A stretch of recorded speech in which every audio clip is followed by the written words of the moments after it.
We are actually metabolically flexible, meaning our bodies are designed to be able to use both fuels as an energy source when one or the other is not available.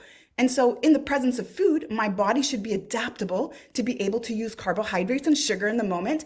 And then, in the absence of food, it should also be able to call upon my stored energy to use as fuel. Are you ready to bring your dream body and health into life, but just can't seem to keep the motivation going? And is it finally time to address the self-sabotage and the unwanted eating behaviors such as binge eating, emotional eating, and nighttime eating that you know are getting in the way of your goals? Do you ever wonder what it would take for you to feel in control of your rituals so that you can stay consistent and see results? Welcome to this week's special Make Peace with Food Minisode on the Fall in Love with Fitness podcast, where you'll learn how to overcome unwanted eating behavior and other self-sabotaging habits by shifting your nervous system so that your body works with you instead of against you. I'm your host, Shaban, and with each episode, I am honored to be your coach and guide in the journey to make peace with food and find food and body freedom so that struggle with weight is a thing of the past. When you tune in every Thursday on the Fall in Love with Fitness podcast, you'll catch the latest conversation on unwanted eating behaviors and learn how to shift the nervous system, rewire the brain to new patterns, and end the food and body obsession so you finally feel relaxed and no longer confused around food.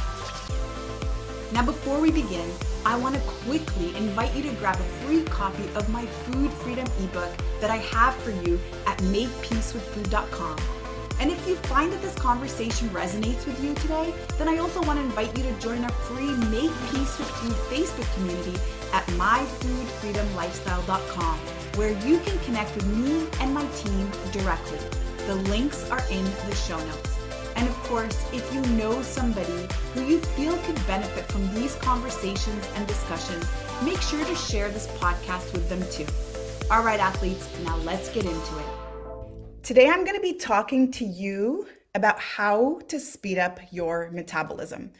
And so it's super important to tune in today because oftentimes we are told that if we really want to release weight, if we want to become a fat burning machine, then we need to learn how to eat less and to move more. And so that's exactly what I'm going to be talking about today. And there are 4 things that need to happen for us to speed up our metabolism. And so if you're here right now today and you're noticing that it's oftentimes looks like every single time you may be looking at a piece of bread, you're putting on weight, or every single time you put in the same efforts or the same techniques that you did in the past to release weight, it just doesn't seem to work. If you're noticing that it takes nothing for you to put on weight practically, and it takes so much effort for you to release weight. You have to be in a super caloric deficit in order for you to release weight. It just feels like it never happens for you. You know other people around you who can practically eat whatever they want, but if you eat the same things, the consequences are different. And maybe also you notice that you're tired often. Maybe you feel like you need naps often. Maybe you feel like, exercise just takes so much effort. So if you're in that space, again, comment below. I want to hear what you're experiencing because, again, if you're noticing that it's such a challenge all the time, not just to release weight, not just to get your body to release any extra stored energy that it has, but it also doesn't take much for you to put the weight back on, then let me know because, again, you are in the right place. And why I keep saying that to you is because oftentimes we think it's us. We think that we're doing something wrong. We think that maybe we're not disciplined enough or maybe we need to switch up our macros. But again, I'm going to be telling you today about the 4 things that have to happen for you to actually switch your body into a fat burning machine. No matter how long you've struggled, no matter what age you are, and please don't give me that whole I'm in menopause or premenopause and it must be my hormones things. We will be addressing hormones, by the way, but not in the way that you think. So share with me even a little bit more. What has been maybe your strategy in the past? Have you noticed that you're maybe doing the same strategies but not getting the same results? And this is really important because today I'm going to be giving you a little bit of an intro around what I'll actually be expanding on in just a couple weeks in a Fat Loss 101 masterclass. Now, I'm going to be hosting a 4-day masterclass to talk about all these 4 things in major detail. You're going to have a workbook to follow along. And by the end of these 4 days, you're going to have a clear picture and a clear action plan so you can get started and you can start addressing all of these things. And so, again, if you're feeling that, oh man, I've tried just about everything and it just doesn't work anymore, and you're getting super frustrated feeling that no matter what you're doing at the moment, it's just not working for you, you definitely want to join in and you definitely want to tune in. And if you're feeling like you want to join in, go ahead and comment below, and just go ahead and comment with maybe a little fire emoji so that I know it's you. And what I'll do is I'm going to DM you the link to register for the free 4-day masterclass right before it starts. So you can be one of the first people to get one of the front row seats. All right, so let's get into it. What does that even mean? How do I speed up my metabolism? So a slow metabolism really actually means that your body is doing a really great job conserving energy for you. I know that sounds so backwards because you're trying to release energy and yet you're feeling like no matter what you're doing, that your body's just not working with you. It's actually working against you. That's because your body has put itself in a place where it needs to feel safe. And the way that it feels safe in response to whatever's going on in our environment is by holding on to stored energy. And that's part of our survival mechanism. We store energy just in case we have to endure a famine of some sort. And if we have to endure a famine, then food and stored energy has to be available for us when it's time to feast or when it's time for our body to call on those energy stores. And so the reason why you may have slowed down your metabolism is because of 4 main reasons. And one of the first things I'm going to share with you today is going to be all about whether or not your body is a fat burner or a sugar burner. And what that really means is your body is relying on a certain fuel source to fuel itself. And so it could either be relying on sugar or carbohydrates, or it could be relying on fats, which is the stored energy. And the thing is, once we've programmed the body to keep relying on sugar for energy at the moment, it then has a hard time to actually see the fat stores that are available for it. So even though you might feel like you have excess weight or you have excess reserves, and remember, fat actually is the most powerful substance that we have in the body. Fat is actually survival. And although in our society we demonize it because we may not like the way it looks or feels, or we may want to feel like we want to change our physical body, fat actually is your survival mechanism.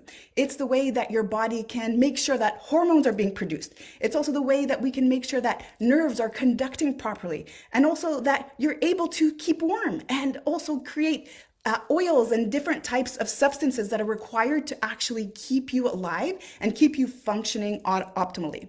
Now, when the body has been relying on sugars all the time, and if you've been following one of these diets where they're telling you have to eat every 2 hours and you have to always make sure that you're getting enough nutrients and never let yourself starve, what you've also trained your body to do is to stop looking for energy reserves. It just knows that it's always going to constantly have a supply of energy through food.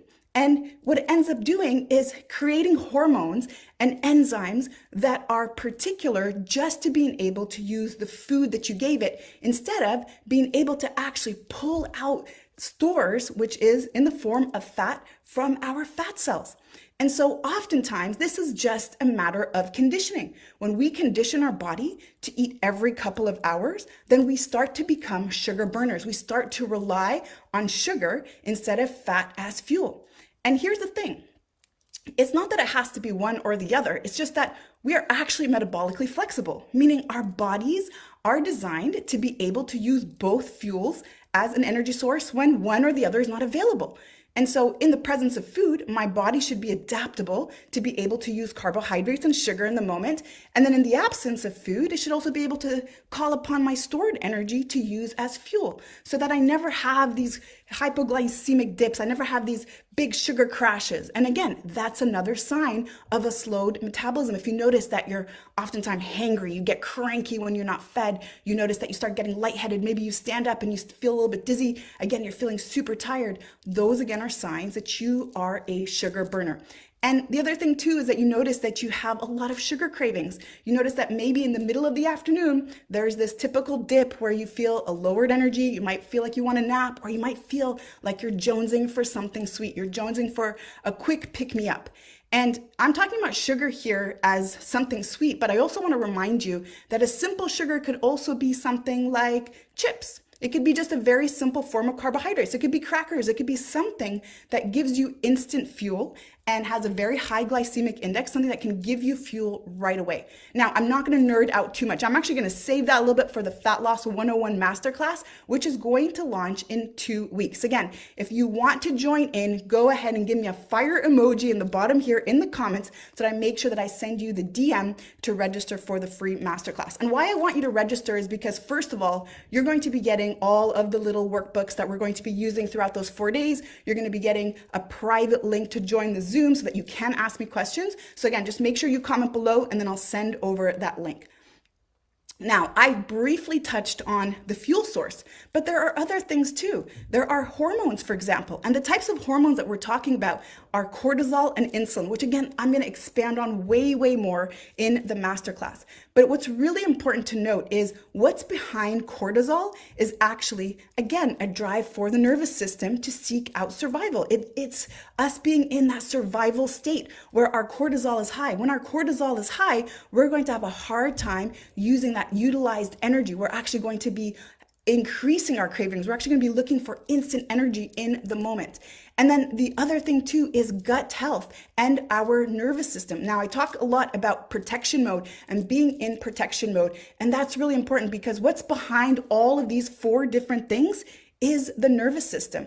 If your nervous system is in protection mode, which oftentimes we know to be as fight or flight or sympathetic nervous state, then you're always going to be relying on sugar for fuel. Why is that? Because sugar is much faster. It's a much faster supply than fat. Fat takes a while to oxidize. And you may already know that if you are an endurance runner and you notice that you have to keep consuming maybe sugar often to keep that energy up. And if you've trained your body though to rely on fat for fuel, you notice that you'll have to slow down a little bit. It requires oxygen to oxidize. It takes a little bit longer to release. And so therefore, depending on which nervous system state you're in, you're either going to be a sugar burner or a fat burner. Now, talking about hormones, also driven by the nervous system, depending on whether you're in protection mode or safety mode. Again, you're in fight or flight, sympathetic nervous state, or you are in rest and digest, which is parasympathetic, you're going to change the hormones that are going to be floating around the bloodstream, because different things need to happen at that time. In the case of protection mode, you are gearing up for survival. You need to protect yourself from feeling unsafe in your environment. And so your body is going to do everything it possibly can to conserve energy for you.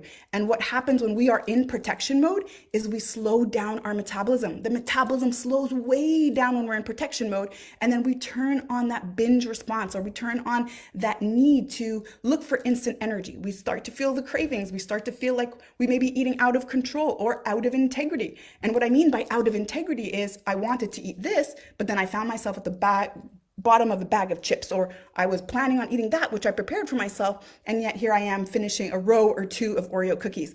And so that again is another sign that you are in protection mode, and it's going to completely shift the hormones. Now, gut health is really important too, because gut is where everything happens. That's where the magic happens. I can't break down the food that I'm eating, and I can't create all those enzymes. And there's a lot of serotonin also that's created in the gut and secreted in the gut. The majority of the body's serotonin, which is our feel-good hormone, is secreted in the gut. And so when there's inflammation there, or when we are in protection mode, the priority is not the gut. The priority is the muscle tissue, because again, we are jacking up and getting prepared for survival. And so this becomes less important. If I'm constantly in protection mode, then I've shut down my gut. I can't actually break down my food. I can't metabolize my food efficiently so that it can fuel me, and it can do it in a way where it's actually not needing certain types of food for instant sources of energy, such as the sugars that I referred to earlier. And then what's really important to note about this is everything is driven by that nervous system. If you understand the nervous system, if you understand that vagus nerve, if you understand how the body works, and instead of trying to control your food and control your macros, you actually work on yourself from the inside out. By shifting your nervous system, the cravings go away. The hormones go away. and they start to balance itself. You don't have that drive anymore to consume those high sugar or high energy foods. And your gut then starts to reduce inflammation. You start to heal your gut. And then your body starts to shift from being from a sugar burner to becoming a fat burner. And so that's why it's so important as you are really trying to increase your metabolism. Again, instead of trying to control the foods, instead of exercising even more, instead of restricting your calories, instead just really think about what's going on right now in my body. What's going on in terms of a hormone standpoint? What's going on in terms of a gut health standpoint? What's going on now maybe in terms of the type of fuel that I'm using and needing it to have immediate energy right in the moment? As soon as you can recognize all these things, which again, I'm going to expand on in much greater detail in our 4-day masterclass, Fat Loss 101, just in a couple of weeks, then you can start to make major shifts that don't look like exercise to exhaustion, that don't look like over restriction, that don't look like going hungry every single night because you're trying to release weight and then finding yourself binging because it was just too restrictive. And so if you're open to this, if you want to learn more, if you really want to shift your body from protection mode to safety mode, if you want to really even get what's behind the unwanted eating and then really work on the nervous system, because here's the thing, you can't work on the nervous system and really shift it if you've got unresolved trauma. If you've got certain emotions, if you have dysregulated emotions that you can't handle, if you're noticing that every time you feel a certain way, it drives you to sabotage by consuming foods that were out of your integrity, then this is where you need to start. Before you start to work on the food, you got to start to work on the nervous system.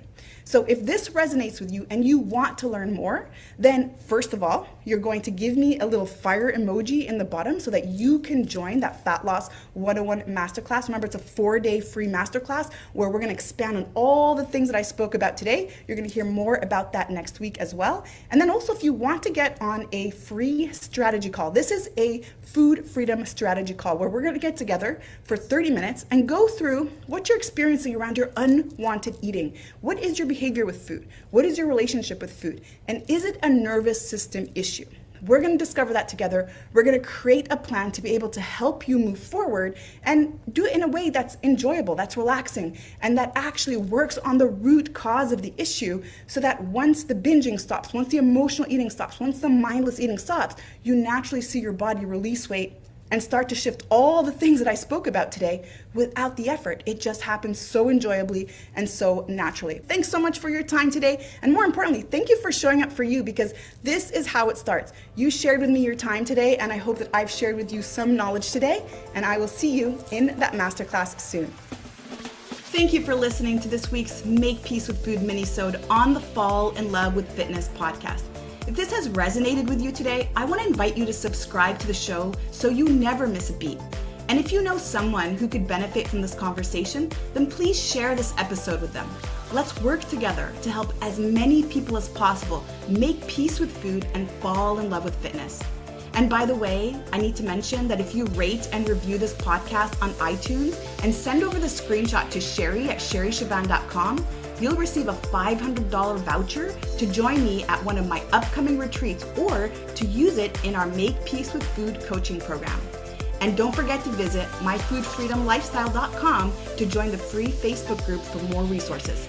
And remember, athlete, you are an inspiration. I cannot wait to hear your story.